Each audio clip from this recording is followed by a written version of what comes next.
नमस्कार, आप देख रहे हैं कैपिटल न्यूज़। मैं हूं प्रफुल्ल गिरी। इस वक्त हम निगम के चुनावी कवरेज में हैं और वार्ड नंबर 17 की उम्मीदवार अनीता देवी हमारे साथ हैं। अनीता देवी के जो पुत्र हैं सुमित तिवारी, वो पहले से इस वार्ड का 17 नंबर का प्रतिनिधित्व कर चुके हैं। न सिर्फ वो वार्ड पार्षद थे बल्कि इस पूरे जोन के जोन अध्यक्ष भी रहे हैं। लेकिन हम अनीता देवी से बात करें उससे पहले सुमित तिवारी जी भी हमारे साथ हैं। और जो सबसे बड़ा आरोप है, जो जनता यहाँ कह रही है कि जब चुनाव जीता गया, जो उम्मीदें थी 17 नंबर वार्ड से जब सुमित तिवारी को प्रत्याशी बनाया गया था, तो उस वक्त भी पूरे गांव वालों के साथ बैठक करके निर्णय पर यह पहुंचा गया था कि इन्हें उम्मीदवार बनाना है और पूरे गांव ने समर्थन भी दिया था। लेकिन अचानक उसके बाद सुमित तिवारी क्षेत्र से या कहें निगम का जो बोर्ड बैठक होता था वहां से बिल्कुल गायब दिखे और अब जाकर पैराशूट से, जब चुनाव की घोषणा हुई तो सीधे पैराशूट से उतर आए। ये हम नहीं कह रहे, यहाँ के लोगों का कहना है। और अनीता देवी से पहले हम सुमित तिवारी जी से बात करेंगे। सुमित जी, सबसे पहले तो आपका स्वागत है कैपिटल न्यूज में। और हो सकता है ये आपको पिंच करे, लेकिन ये सच है। लोग कह रहे हैं कि चुनाव आया और सुमित तिवारी सीधे, पहले आप मुंबई में सेलिब्रिटी जैसा आपका फेसबुक पोस्ट दिखता था, आपसे मुलाकात करना हो तो लोग फेसबुक खोलते थे, और अब जब चुनाव आया तो आप फिर से यहाँ आ गए। सबसे पहले तो आपको बहुत बहुत धन्यवाद।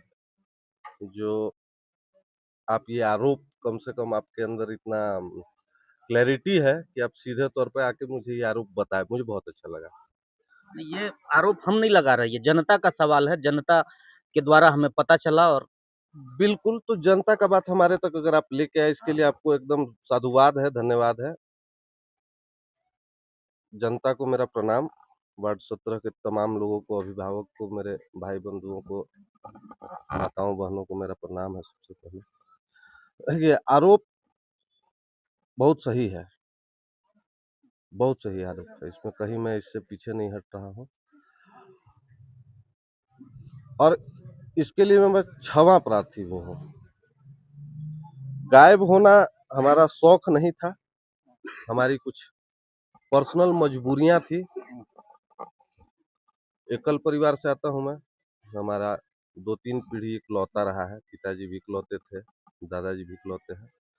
तो एकल परिवार से आने के बाद क्या हुआ कि जैसे ही चुनाव जीते हम, जीतने के कुछ ही महीनों के बाद हमारे घर में एक मिसहैपनिंग हुआ। ठीक है, खैर ये बोलना नहीं चाहिए हमको, ये हमारा पर्सनल अपना फैमिली का मैटर था, लेकिन कुछ एक मेडिकल इशू हुआ पर्सनल हमारी भांजी के साथ।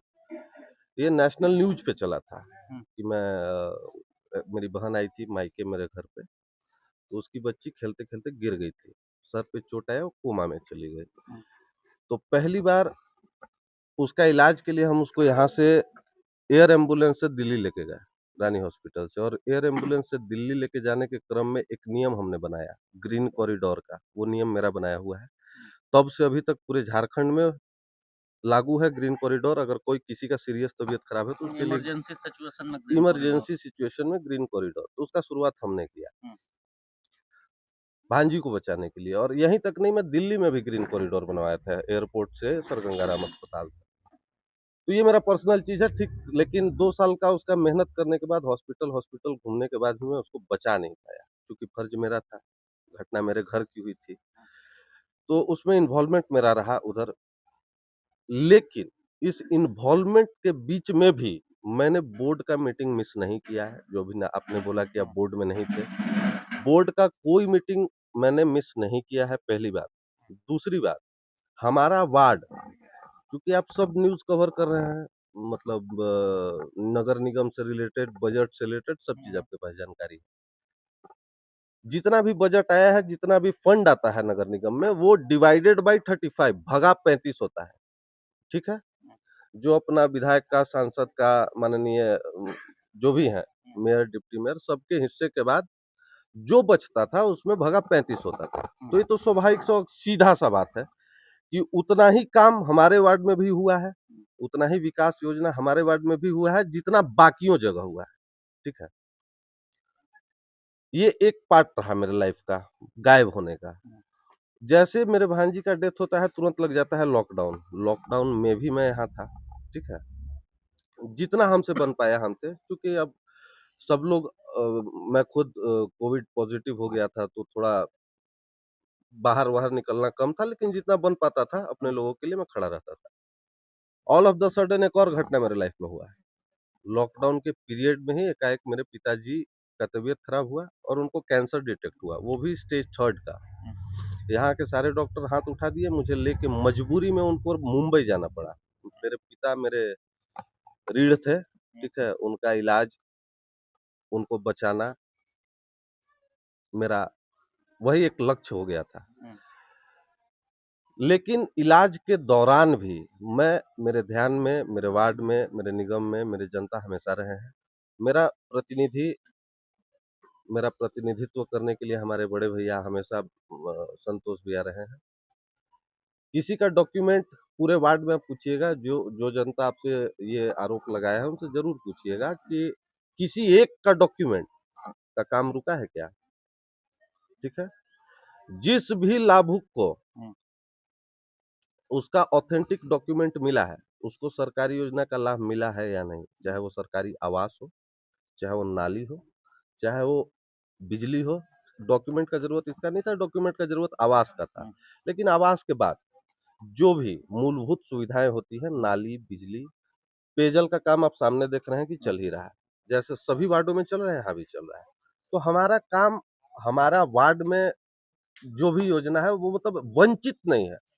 मैं गायब, मेरी कुछ मजबूरियाँ रही हैं। लेकिन एकल परिवार से आता हूँ। जनता की अपेक्षा तो आप ही से थी। आपने बताया, निश्चित रूप से ये कहानी भावनात्मक रूप से लोगों को बिल्कुल, बिल्कुल।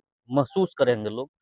हमारा भी अंदाज अब सवाल पूछने का बदल गया आपकी कहानी सुनने के बाद। लेकिन आपने जो ज़िक्र किया कि आपके प्रतिनिधि के रूप में आपके बड़े भैया संतोष जी यहाँ जनता की सेवा कर रहे थे, तो अब तो वो भी मैदान में हैं, उनकी बिल्कुल। पत्नी। जी, जी, जी, बिल्कुल, बिल्कुल तो मैदान में है।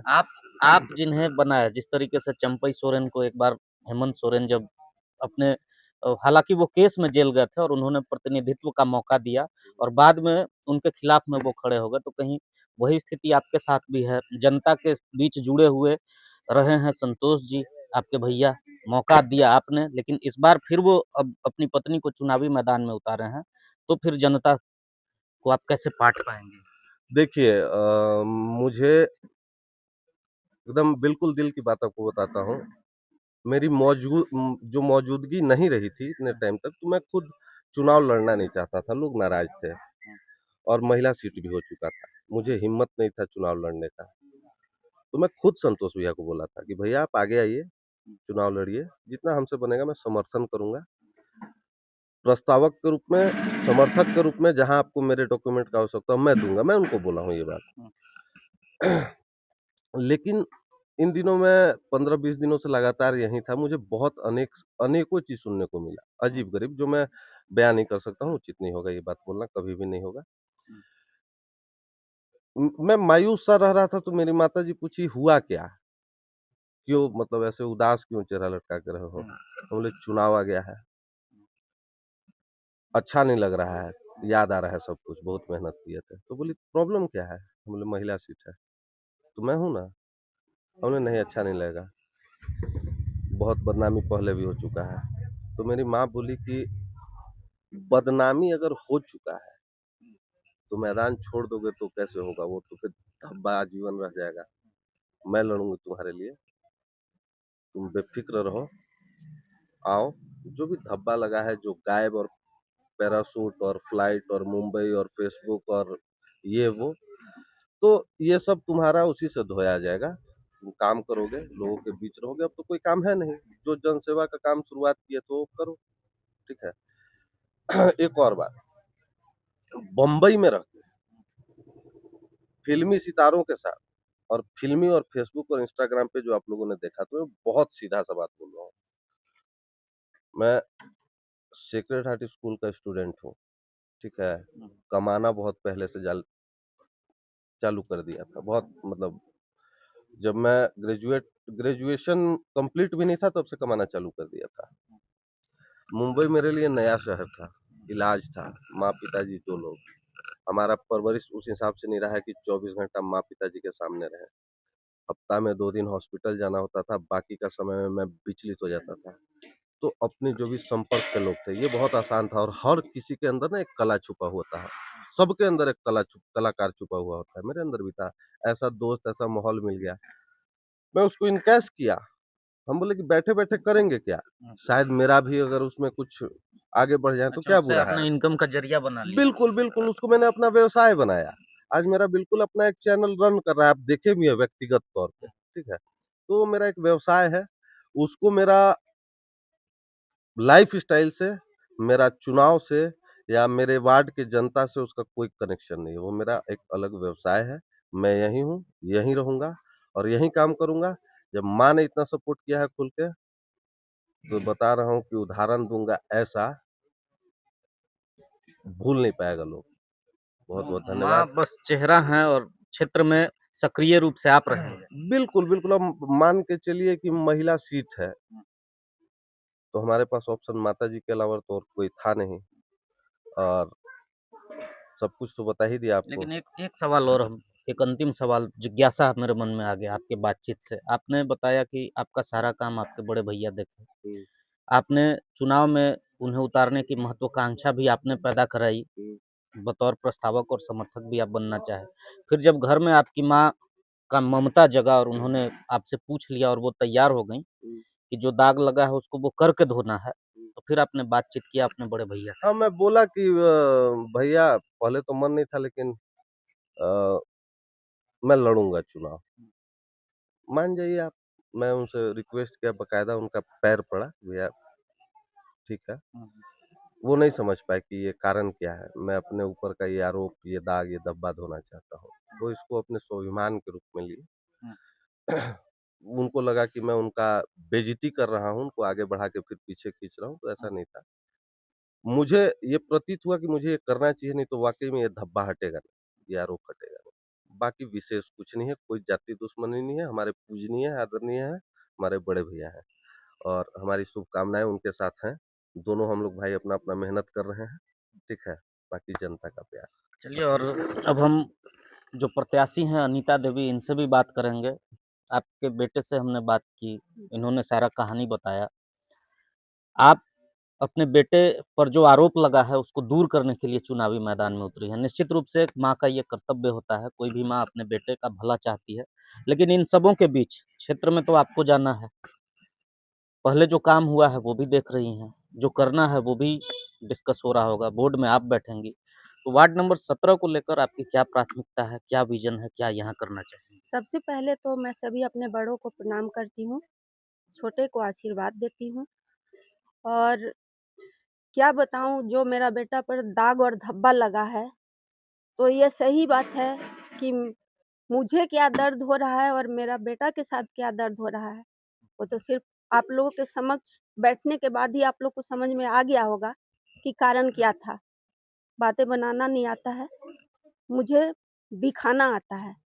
तो मैं पूरी उम्मीद के साथ कहती हूँ कि जितना वार्ड नंबर 17 का कार्य रुका हुआ है, उसके आगे मैं पूरा कार्य करूँगी, अपने बेटा सुमित के साथ मिलकर और जिस तरह 35 वार्ड में 7 ज़ोन बना है, वो मैं 7 ज़ोन के जगह पर वार्ड नंबर 17 में मैं 4 ज़ोन बनाना चाहती हूँ, जिससे कि मैं बच्चों लोग को शिक्षा के साथ-साथ संस्कार भी दूँ, ये बहुत ज़रूरी है। अब लोग मुझे भी बोले, चाची लोग, दादी लोग, बाबा लोग, सारे लोग बोले 90 साल 1990 में तू ग्रेजुएशन कइले बड़ू जी, बीएससी पास कइले बड़ू, बक्सा में रखेला।